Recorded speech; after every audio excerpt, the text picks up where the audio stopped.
BRS అధినేత తెలంగాణ మాజీ ముఖ్యమంత్రి కేసీఆర్ కాసేపట్లో కరీంనగర్లో ఎన్నికల శంఖారావాన్ని పూరించనున్నారు. రానున్న లోక్సభ ఎన్నికలను అత్యంత ప్రతిష్టాత్మకంగా తీసుకుంటోన్న కేసీఆర్ ఈ ఎన్నికల్లో అత్యధిక స్థానాలు సాధించడమే లక్ష్యంగా ప్రజల్లోకి వెళ్లాలని నిర్ణయించారు. ఈ క్రమంలోనే కరీంనగర్ ఎస్ఆర్ఆర్ కళాశాల వేదికగా భారీ బహిరంగ సభను కదనభేరి సభ పేరుతో నిర్వహిస్తున్నారు. గత ఎన్నికల్లో ఓటమి పాలైన తర్వాత కేసీఆర్ తొలిసారిగా నల్గొండ జిల్లాలో కృష్ణా జలాలపై తొలి సభను నిర్వహించారు. ఇప్పుడు కరీంనగర్లో రెండవ సభ ద్వారా కేసీఆర్ రానున్న లోక్సభ ఎన్నికలకు ప్రజల మద్దతు కోసం ప్రజాక్షేత్రంలోకి వెళుతున్నారు. కరీంనగర్లో నిర్వహించనున్న కదనభేరి సభను కేసీఆర్ చాలా సెంటిమెంట్గా భావిస్తూ ఉండడంతో దీనికోసం ఉమ్మడి జిల్లా వ్యాప్తంగా భారీ జన సమీకరణ చేస్తోంది బీఆర్ఎస్. కరీంనగర్ బీఆర్ఎస్ అభ్యర్థిగా ఎన్నికల బరిలోకి దిగుతోన్న వినోద్ కుమార్ నేటి సభ ఏర్పాట్లను దగ్గరుండి పర్యవేక్షించారు.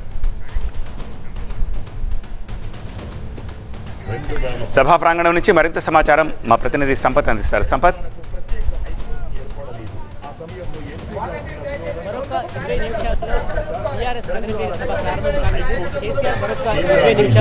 కరీంనగర్లోని ఎస్ఆర్ఆర్ డిగ్రీ కళాశాలకి చేరుకున్నారు. ఇప్పటికే పెద్ద సంఖ్యలో జనం అయితే తరలి వస్తున్నారు. ముఖ్యంగా కరీంనగర్ అంటేనే కేసీఆర్ కు సెంటిమెంట్. ప్రతి కార్యక్రమం కూడా కరీంనగర్ కేంద్రంగా నిర్వహిస్తారు. గతంలో జరిగిన సింహగర్జన నుంచి నేటి కార్యక్రమం వరకు కూడా మొట్టమొదటిగా కరీంనగర్ లో నిర్వహిస్తారు. ఇప్పుడు పార్లమెంట్ ఎన్నికల ప్రచారాన్ని కూడా కరీంనగర్ కేంద్రంగానే ప్రారంభించబోతున్నారు. ముఖ్యంగా మరికొద్ది సేపట్లో అయితే ఈ సభా ప్రాంగణ వేదికడానికి కూడా కేసీఆర్ చేరుకుంటారు. మరి కేసీఆర్ ఏం మాట్లాడతారు అంటే నల్లగొండ తర్వాత ఇది రెండో సభగా చెప్పుకోవచ్చు. ముఖ్యంగా ఇటు కాంగ్రెస్ బీజేపీ పైన తీవ్రమైన విమర్శలు చేయవచ్చు. చాలా మంది రైతులు సాగునీరు లేక ఇబ్బంది పడుతున్నారు. అదే అంశాన్ని కూడా ప్రస్తావించే అవకాశాలు కూడా కనబడుతున్నాయి. అదేవిధంగా ముఖ్యమంత్రి రేవంత్ రెడ్డి కూడా విమర్శలు చేస్తున్నారు బీఆర్ఎస్ పై.